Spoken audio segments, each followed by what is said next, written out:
Nagtsatsaga po ako sa Green Earth dahil sa bawat pagpatak ng aking pawis sa aking pagtatrabaho ay alam ko pong may magandang idudulot sa kalikasan at sa mga susunod pang henerasyon. Dahil sa Green Earth, maraming bata ang natutong magsumikap sa pag-aaral at natutong manampalataya sa Panginoon. Dito, hindi lang sila tinuturoang paunlarin ang kanilang sarili, masigit sa lahat na unahin ang kalooban ng Diyos sa lahat ng gagawin. Nananatili po ako sa Green Earth dahil dito po mas maraming natututunang bagay tulad ng pagmamaneho ng sasakyan at paggagawa ng organic fertilizer para sa aming mga halaman. Kaya po ako nananatili dito sa Green Earth bukod po sa dito po nag-aaral po yung aking anak. Nagkaroon din po ako ng pagkakataon na makilala po ang Panginoon sa buhay ko. Nagtitiyaga po ako sa Green Earth sapagkat gusto kong alagaan ang ating inang kalikasan. Nagtsatsaga at nagsusumikap ako sa Green Earth dahil ito ang tinuturing kong pangalawang tahanan at ito rin ang nagsisilbing nagbibigay sa amin ng hanap buhay upang matugunan ang aming pangangailangan sa pang-araw-araw. At dito ko rin unti-unting naaabot ang aking mataas na pangarap sa buhay. Dahil gusto ko po makatulong sa Green Earth sa pagbabalik ng kagubatan. Natili ako sa Green Earth dahil naniniwala ako sa simpleng hakbang ay magbubunga ng malaking pagbabago na pakikinabangan ng aking mga anak at ng buong komunidad. Dahil napakaganda at tahimik sa Green Earth. At masaya ako na kasama ko ng aking pamilya at kami nakapag-alaga ng hayop. Malaki ang naitulong ng Green Earth upang makatapos ang pag-aaral ang aking mga anak. At lubos po akong nagpapasalamat. Nananatili ako sa Green Earth dahil masaya ang trabaho dito. At dito ko nalulugod ang Diyos. Nagtsatsaga kami sa Green Earth dahil dito nahahasa ang pag-aaral ng aking mga anak at magkakaroon sila ng magandang kinabukasan. Nananatili po ako sa Green Earth hindi lang po sa pangkabuhayan. Malaki rin po ang naitutulong ng Green Earth sa akin upang mapalapit pa sa Panginoon. Kaya po ako nananatili sa Green Earth dahil dito ko lamang natutunan ang tamang pagsasaayos ng mga mesa at kubiertos sa presentableng pamamaraan tuwing may okasyon o bisita. Mas lalo pang nadagdagan ang aking kaalaman sa pagluluto sa iba't ibang putahe. Nagtsatsaga po ako sa Green Earth dahil malaking tulong po ito sa pang-araw-araw naming buhay. Patulad po ng libreng pag-aaral ng aming mga anak, ng mga bata. Ito po ay malaking tulong na sa amin. Sa Green Earth po, marami po akong natututunan. Patulad po ng paggawa ng organic fertilizer na ito po ay ginagamit namin bilang pataba sa aming mga pananim. At dito po sa Green Earth, natuto po akong kung paano mag-alaga ng mga bulate, magpakain nito. At higit po sa lahat, kami po ay nakapag-aral ng salita ng ating Panginoon. Nanatili po ako sa Green Earth dahil natutulungan po nito ang spiritual kong pananampalataya sa pamamagitan ng pag-aaral ng salita ng Diyos sa araw-araw. Nananatili ako dahil nagagalak ang aking puso na makapaglingkod dito sa Green Earth. Nanatili po ako sa Green Earth dahil gusto ko pa pong madaming matutunan at gusto ko pong makatulong sa misyon ng Green Earth na maibalik ang kagandahan ng kabundukan. Ako po ay nagtsatsaga sa Green Earth dahil po bukod po ito ay malapit sa aming lugar. Itunuring ko na rin pong pamilya ang mga nagtatrabaho dito at itinuring ko na rin pong pangalawang tahanan po ang Green Earth. Nananatili po ako dito sa Green Earth sapagkat dito po ako nagtatrabaho nang hindi na po ako lumalayo sa aking pamilya. At kapasalamat din po ako dahil nakasali po ang aking anak sa pag-aaral tuwing Sabado. Dahil dito po ay masaya at mababait ang komunidad ng Green Earth. Ang Green Earth ay pangalawang tahanan ko na. Dito ko natutunan ang halaga ng kalikasan at ang kapangyarihan ng pagkakaisa. Nagtsatsaga ako sa Green Earth dahil dito ko nakita ang pagbabago hindi lang sa kapaligiran, kundi pati sa aming pamumuhay. Magandang umaga sa ating lahat. Nawa po'y nasa mabuti kayong kalagayan. Pakilala ko lamang po ang aking sarili. Ako po si Gerald Lazaro. Dati po akong scholar ng Green Earth Heritage Foundation at ngayon ay nagtatrabaho na sa isang kumpanya sa Makati, sa Maynila. Ako po ay anak ni Ginang Tess Lazaro na nakakasama nyo rin sa ating foundation sa Multi-Commodity Processing Facility. Kwento ko lamang po kung paano kami napunta or paano ako napasama sa Green Earth Heritage Foundation. Taong 2012, mahigit 10 taon na ang nakakaraan. Ako po ay inimbita ng aking kaklase at mataling na kaibigan na si Romnick Blanco upang umattend sa literacy program ng Green Earth upang turuang mag-English, matuto sa math at sa science. Napakalaking bahagi o napakalaking tulong ng programa nito para ako po ay magpursigi sa aking pag-aaral. Pero mind you, nung panahon po namin, mga 10 taon nakakaraan, bilang lang ang may laptop at computer. Pero balita ko ngayon, ang mga uma-attend sa ating literacy program ay nakakapag-uwi o meron ng mga laptop na pwede na lang iuwi upang makapag-aral ng mas mabuti.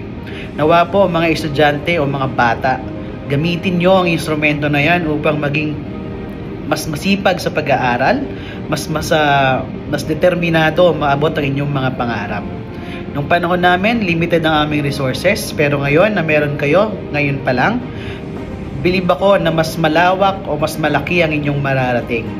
Basta kayo ay susunod sa ating Panginoon, susunod sa inyong magulang, at huling-huli, sundin ang palatuntunin ng ating foundation. Kapag nagpupursigi kayo, mas lalo kayong susuportahan ng Green Earth. At isa po ako ang katunayan. Ngayon po, nakapagpatayo ako ng aming bahay, nakabili ako ng sarili kong sasakyan, at nakakagala o nakapunta ako sa iba't ibang lugar ng Pilipinas, even sa labas ng bansa. Ang payo ko lamang sa ating mga kabataan, gamitin nyo ang resources nyo na yan. Dream big because we have a big God. Malaki ang ating Panginoon, kaya mangarap kayo ng mas malaki. Nawa, ulit, binabati ko ang ating foundation ng happy anniversary. Maligayang ika-16 na anibersaryo sa ating lahat at sa ating mahal na pundasyon. Para po sa mga bagong miyembro ng ating komunidad, ako po si Rom Blanco. Isa po ako sa anak ng ating mga magsasaka, si Tatay Renato. At isa rin po ako sa mga benepisyaryo, mga scholars na nabigyan ng pagkakataon na mabago ang takbo ng aming buhay sa pamamagitan ng edukasyon. Napakabilis ng panahon. Nagumpisa po akong dumalo sa mga programa ng Green Earth noong 2011. Dahil po sa kagustuhan ko na matuto ng English at computers, binaybay ko po ang bako-bakong daan sa nakatutos ng init ng araw at ilog na walang tulay para makapunta sa ating learning center. Napagmasdan po o nakita ng mga mapagmasid na mata ng ating mga namiminuno ang aking pagtsatsaga at dedikasyon na matuto. Kaya ako po ay kanilang tinulungan na makapag-apply ng scholarship sa Maynila.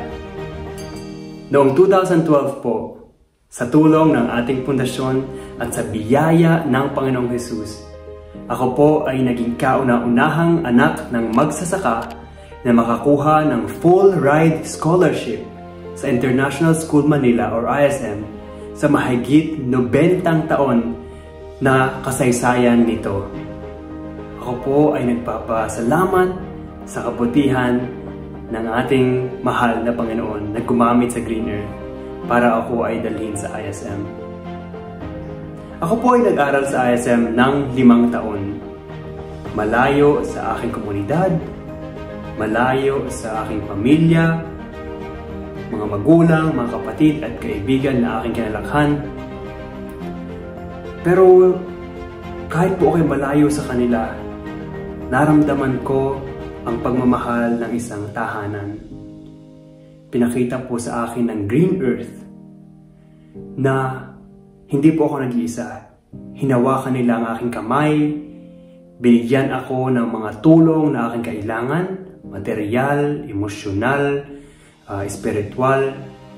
Araw-araw po akong pinagdarasal at ginagabayan na hindi po ako matakot at hindi ako mapahiya sa tanyag na paaralan na ito. At sa 5 taon po na ako ay nasa ISM, naramdaman ko ang pagmamahal ng Panginoon dahil sa Green Earth. Makalipas po ang 5 taon, ako po ay nabiyayaan naman na manalo rin ng scholarship sa isa sa mga pinakatanyag na paaralan sa buong mundo, ang Harvard University sa Amerika. Habang ako po ay nasa Harvard, ganun pa rin ang pagmamahal, paggabay at pagtsatsaga na ipinakita sa akin ng Green Earth.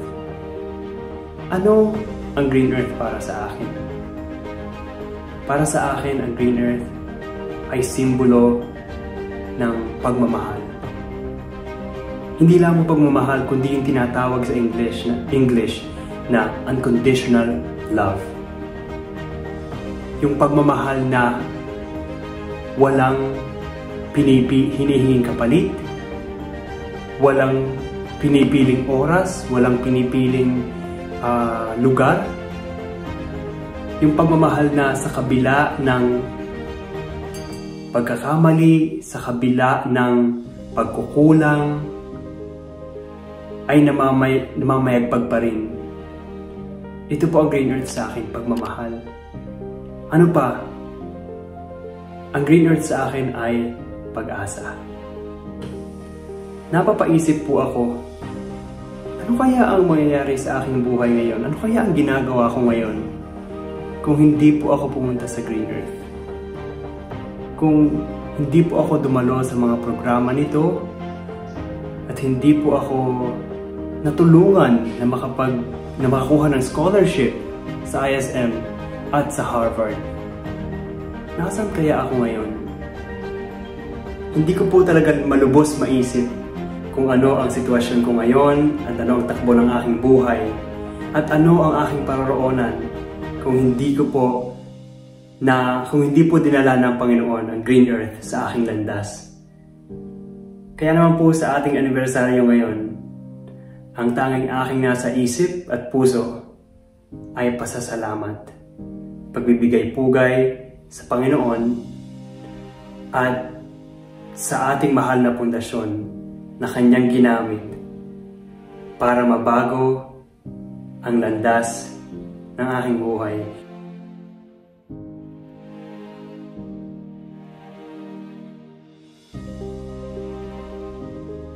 Salamat Panginoon sa 16 na taon na ibinigay mo sa Green Earth. Happy 16th anniversary, Green Earth Heritage Foundation. Mabuhay ka, Green Earth. Nawa ang iyong misyon ay lumawak pa nang mas marami pang sa amin na makapagtrabaho dito. Happy anniversary, Green Earth. Naway pagpalain ka ng ating mabuting Panginoon. Happy 16 years anniversary, Green Earth. Nawa magpatuloy ang inyong mabuting adhikain. Mabuhay ka, Green Earth! Happy anniversary, Green Earth! Happy 16th anniversary, Green Earth! Happy anniversary, Green Earth! Maligayang Kaarawan Green Earth Heritage Foundation, mabuhay! Purihin ang Panginoon sa 16 na anibersaryo ng Green Earth. Praise the Lord!